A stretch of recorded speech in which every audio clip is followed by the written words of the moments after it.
Author Ron Rummel was about to publish a book revealing what he believed to be the real purpose of the Star Wars project when his body was found here in McClay Park in Portland, Oregon. His death was ruled suicide, but few agree with that verdict. As far as the police and the FBI are concerned, it's case closed.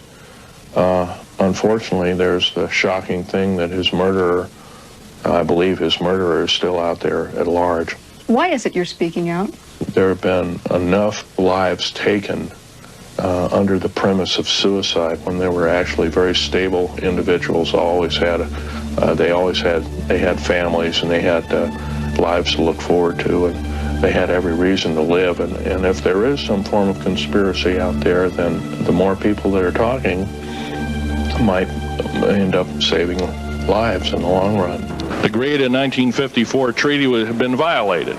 After the great firefight, the alien-human war, I am the only living survivor talking about it worldwide at all.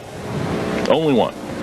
The other two are in nursing homes in Canada, and the Canadian government refuses to allow any U.S. people, including myself, to talk to them because they are afraid of kidnap.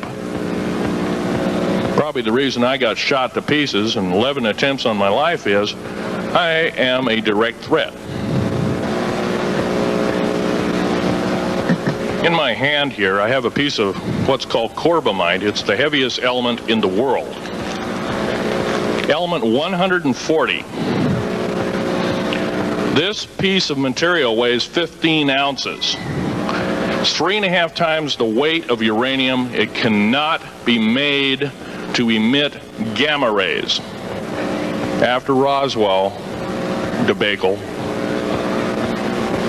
our military got before the U.S. Senate. They were hauled before the U.S. Senate and says, what's going on here? Well, we didn't know anything about discs until this happened. It flopped in our backyard. Total lie. They lied to the U.S. Senate. They should have been prosecuted as traitors. Anybody lying to a United States Senator or House of Representative, any Senator or House of Representative person, President of the United States, Vice President, any cabinet member, lying to the American public is a traitor and should be dealt with in an appropriate fashion. Is we have to literally ask for the truth. If we cannot ask for the truth, we must demand the truth.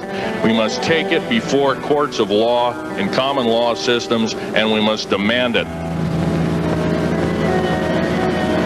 If we cannot do this, our founding fathers told us the only thing left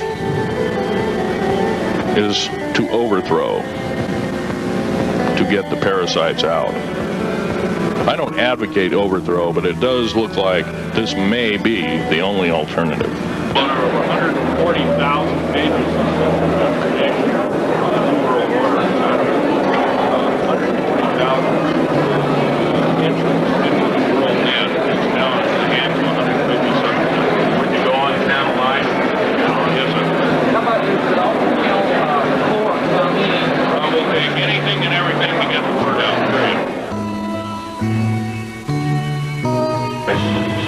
6.5 hours to watching, but up to 5 saucers,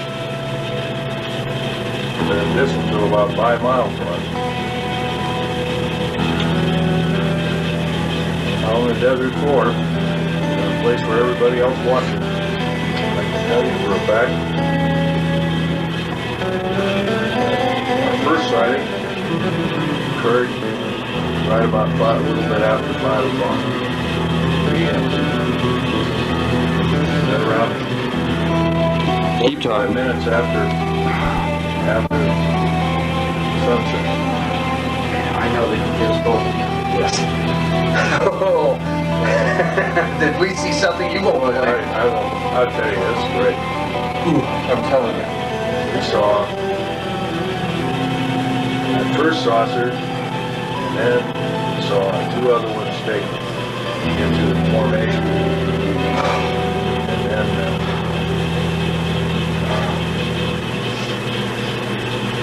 watched for pretty close to 3 hours. Then we went out of the car, into the car, it was warm, out of the car, and I had a radar detector in my hand, it's making like nuts every time the sausage is moved. It also does the floor.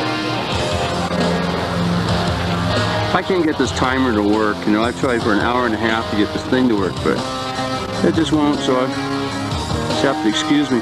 We're at the little alien right now. And I want you to get this. Let me pan it back here for a little bit so you can see what it really looks like. It's absolutely just gorgeous from where I'm at. I just had to show you this because I wouldn't want you to miss it. Totally tremendous. We talked to the two owners, and they were very nice, pleasant people.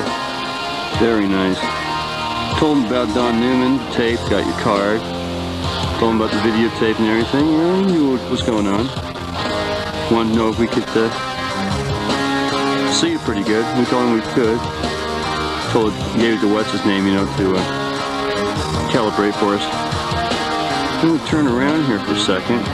Pan back, of course. This is the little alien from the other side. Show you where we're staying at. We're staying right here at this place. Not a bad place either. We went $27.50 a night for two. It's pretty good. There's no thieves out here or nothing, so there's no keys to the lock. And they never used them, so there it is again from my left eye here until it's going down.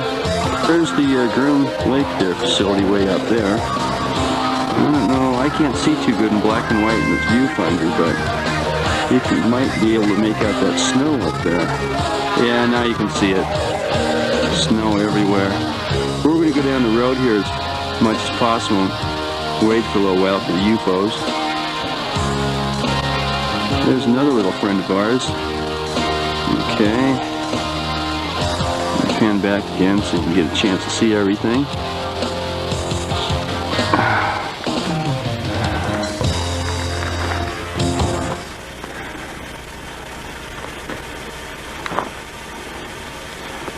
There's another friend of ours. Okay, I'm going to cut off about here. You saw it moving, didn't you? Yeah, sure did. It did a dog leg to the left, then it did an about face straight up, and then it did a dog leg to the left. I mean to the right. I get really close in this bastard. He gets real strange on me. It's totally fucking round, Phil. Well, I'm going to take a bead on him right now. Yeah, get the binocs out, quick. Yeah, I got it. Sitting right on the car. This is it, dudes. This is what we came to see. I got both my eyes open. I saw the dude move. Is he? Yeah. Okay, Phil's got the binoculars on him. He says it's a disc. Now I'm going to get an extreme close-up on him. That's it, an extreme close-up. Take a look. No, I'm filming. You look. I don't want to break. Right at us. What? Yeah, right at us. He's probably 8 or 9 miles distant. No. Now, when I get back a little bit, you can see this is the Groom Dry Lake area on the other side of those mountains. Phil, look around the road, see if there's anyone watching us. Right over here is real slow. You better fucking believe it. He's doing about 10 or 15 miles an hour. There he is. Let me get my radar out.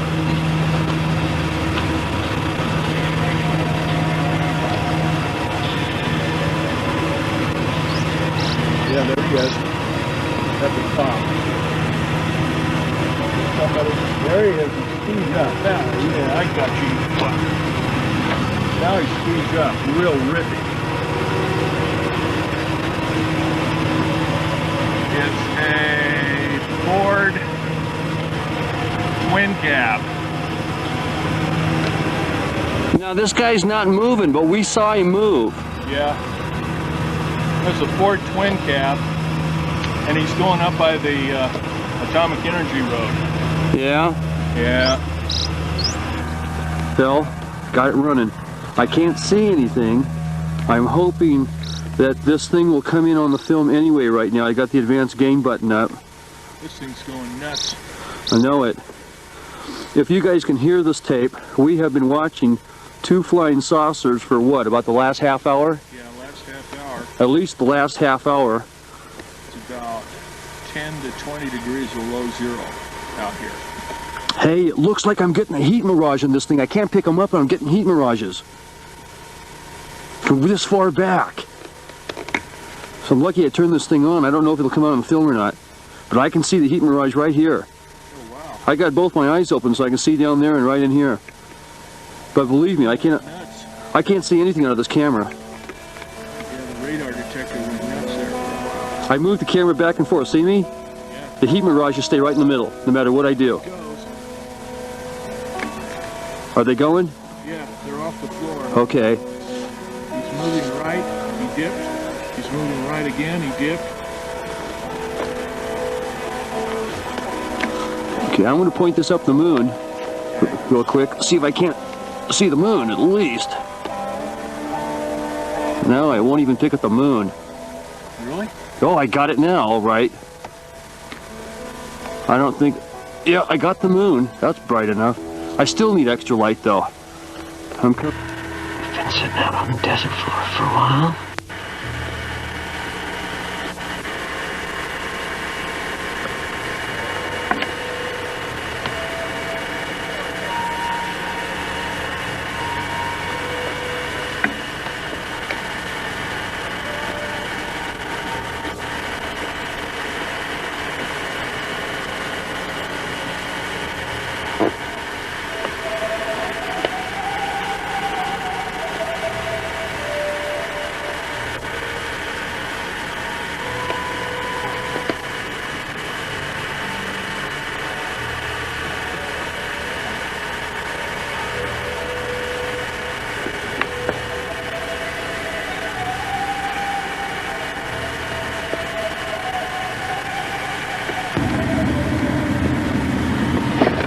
I'm just trying to aim this by eye. I'm looking through the viewfinder. Good Lord, can you see that? There it is. You see that? That's above the Groom Lakes. That's not even down on the dry lake bed. That's above it. Sucker just picked up and took off, and he's moving. It's just powered up in the distance. See that? That's Billy Boy. An island over there. I'm doing a full zoom right now for you. Billy Boy Island. That is a full zoom of Billy Boy Island. Actually, what should we name this saucer, huh? Oh, see? It just dimmed out. Okay, now listen. Wow, it just did this. Okay, now listen, you guys. We're at the same place that you saw in the movie where all the trucks are stopping, the Billy Goodman shows at. We're in the exact same spot. Okay? And where you guys saw the saucer go up towards the left and then up again, well, this is over about 20 miles from there, towards the left. On this side of Area 51. On this side of Area 51. That's right. We can see these things plain as day. They were coming in behind us sometimes. They had lights, top of lights. Like 3 of them. And coming on the other side of us. I saw one personally go right into the Groom Dry Lake over the mountain like lightning bolt. Straight. He saw one too. I didn't see the one he saw. Saw 3 saucers at once, setting off his radar alarm like you wouldn't believe. It all would move in unison. 2 here, 1 above it, this way, that way, this way. And sometimes this one would go further and they go this way. And they were going like this. It's unbelievable. Just doing it like you wouldn't believe. So anyway, what? About 10 o'clock, we had enough of it being 10 miles away. We snuck up on it, lights out. Probably got in with about 6 miles in, maybe more. And then that security thing, Jake came up after us. So Good night. A one hell of a Christmas, though, I tell you. After seeing the stuff tonight, I got no doubts whatsoever. These guys got ARVs out here, and they're testing saucers. Well, I saw it tonight with saucers. There's no airplane crap about it.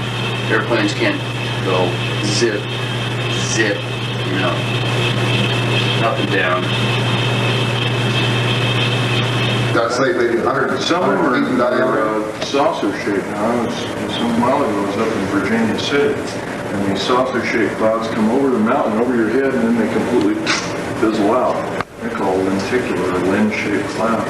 And some of them are natural phenomena, others are not natural phenomena. Because the ones you'll see over non-mountain cities.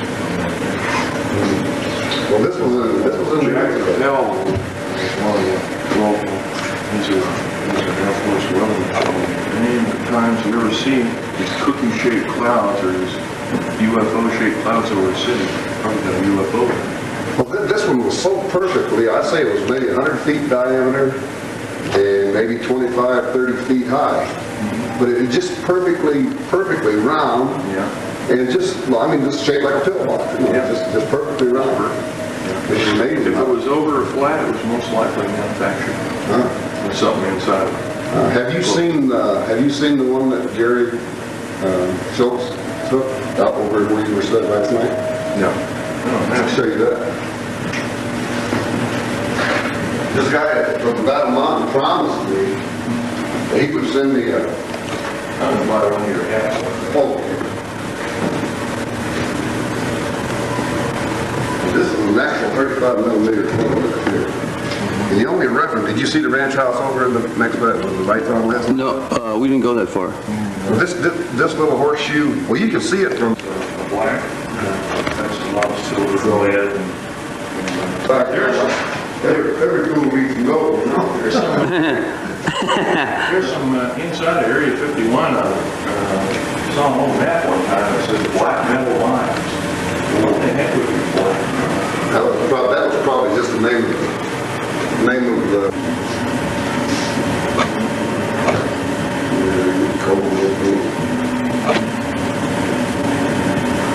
Sometimes I'll check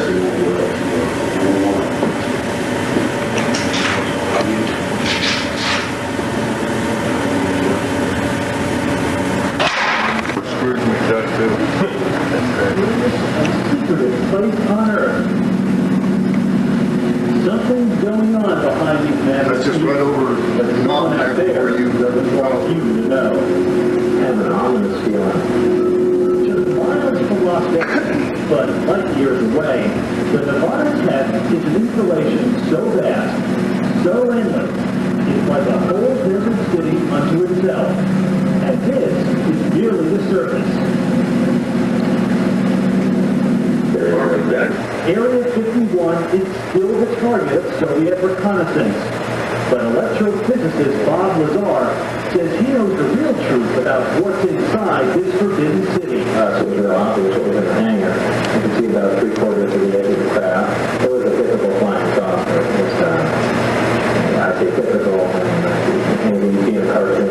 According to Lazar, the United States Navy has possession of 9 alien spaceships, one of which Lazar was assigned to analyze at Area 51. Human hands did not put this together. The technology was far beyond anything that we had. Just the reaction power switch alone put out a tremendous amount of power. The fuel, the reactor used is a super heavy element. It's 115 on the periodic chart. There again, that's another material that we can't even synthesize on it, much less find naturally. It doesn't exist. 10 years ago, this same stretch of Area 51 was the secret developmental site of the stealth fighter and bomber, as well as ground zero for countless nuclear tests. Many researchers say if the government had a UFO to hide, it could certainly hide it here. I believe beyond any shadow of a doubt that yes, these are alien spacecraft, there's no doubt in my mind. But Lazar couldn't keep his secrets too long. He brought a group of friends to the edge of the facility where they videotaped the so-called UFO on what Lazar says was a test flight. Man, it was really great. Look at it. Days after security guards at the Nevada test site found Lazar and company outside the grounds, he says something or someone quickly turned Bob Lazar into a modern-day man without a country. He's not trying to make a lot of money out of it. He came forth because the government was going to eradicate him. 15 miles directly over the ridge from the test site, Rachel, Nevada is UFO Central. Sightseeing tourists have put a new stop on the bus route. And any night you walk into the only bar in town, you hear some strange tales and see even stranger photographs. It was just a bit that was growing. There's one of your UFO in particular Hundreds of nearby residents reported what they say are UFOs. May 5th, 1990. This is where we were last night. This is the same patch of road where Billy Goodman and all the other people come here. Give you an example of where we are looking this way. This is going west towards Tonopah. To show you the road behind us here. This is at full zoom magnification. The road's back there. I don't think you can see it from here. Anyway, there's the car we were at. This is how we were parked. There's the other road we took a ride on last night to go see the saucers that were downed. They were landed flying saucers, there's no doubt about it. Okay, now where am I? We roughly were seeing them right over here. That's where we were watching them do their thing last night, between here and here, flying all over the mountain for about 3-4 hours. We sat here, got in and out of the car, watched them, the whole thing.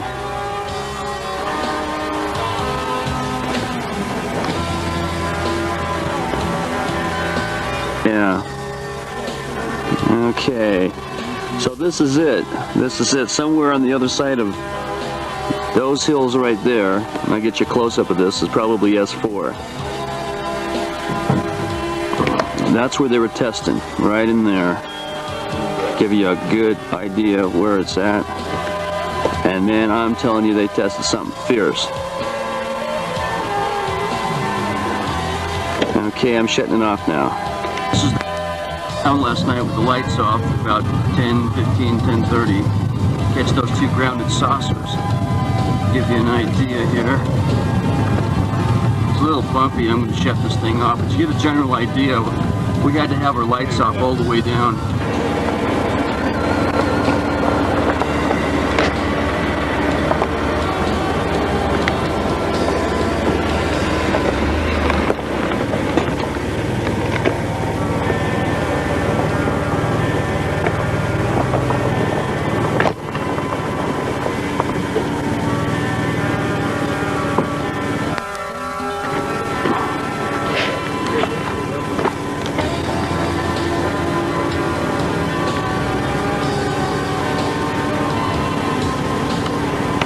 I'm gonna get a close-up. Get closer to it.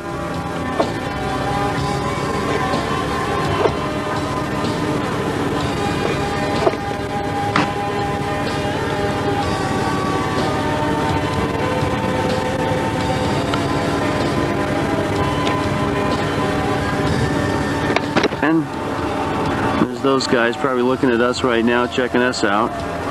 I'm gonna scan around here to show you just how desolate this place is. It is pretty desolate. Nothing. I mean, there's just nothing here. Wait, scout off these other peaks.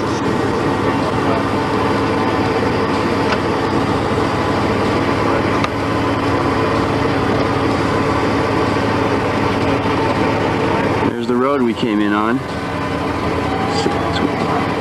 You can tell it's way the heck over there.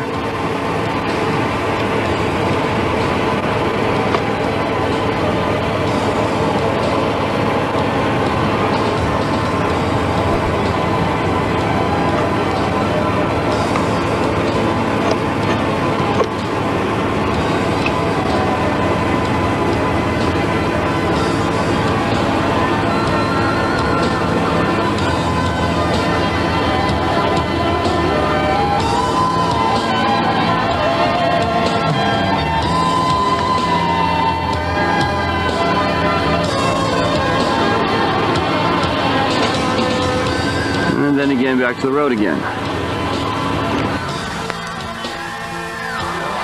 See that little hill right there? We're gonna go climb up on top of that, take a spin around so we can see all sides of the 360. There's the car. A little dusty in the road there. We walked all the way up here. It's cold, it's windy. And when we get up here, how do you think we find? Some rock markers. As you can tell, no, we didn't find those binoculars. They're just there the whole time. Yeah. Okay, here's the fireplace we found up here. Middle of nowhere. I'd like to take a look inside there. Nothing. I'm standing on some level ground here, so I'll turn around and give you a quick view of everything. Like I said, we're in the middle of nowhere. In the middle of nowhere. There's the road up there, where we came in at. There's the road right there, leading from Alamo, Las Vegas there. And we were right out in the middle of there watching, right last night. And right behind me right now is where we saw the flying saucers last night. And believe me, we saw them. No doubt neither one of our minds what we saw.